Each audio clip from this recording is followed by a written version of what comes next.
আজকে আমরা জানব ভালো অভ্যাস সম্পর্কে।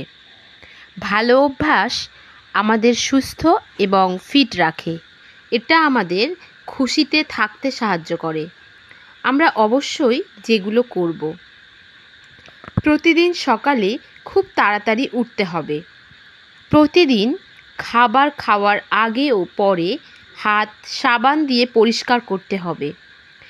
বাবা মা, মাস্টার মশাই এবং বড়দের বাধ্য হয়ে চলতে হবে। অনেক বেশি সময় ধরে টিভি দেখা যাবে না এবং মোবাইলে গেম খেলা যাবে না, কারণ এতে চোখ দুর্বল হয়ে যায়, দৃষ্টিশক্তি কমে যায়। সঠিক টাইমে ঘুমাতে হবে।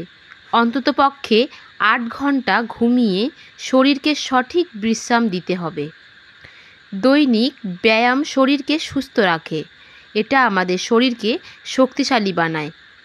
আমাদের নখ ছোট এবং পরিষ্কার রাখা দরকার, না হলে লম্বা নখে জীবাণু বহন করে। প্রতিদিন দিনে 2 বার ব্রাশ করা উচিত। সকালে একবার এবং রাতে ঘুমাতে যাবার আগে একবার। প্রতিদিন স্নান করা উচিত এবং পরিষ্কার জামাকাপড় পরা উচিত। যখন হাঁচি বা কাশি করবে তখন সবসময় রুমাল দিয়ে নাক ঢেকে রাখা উচিত।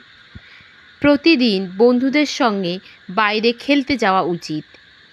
সঠিক সময়েই আমাদের সব কাজ করা উচিত। সব সময় নরম সুরে এবং বিনীতভাবে কথা বলা উচিত। আশা করি ভিডিওটি তোমাদের ভালো লেগেছে। আরও ভিডিও দেখার জন্য প্লিজ সাবস্ক্রাইব করো আমাদের এই চ্যানেলটিকে।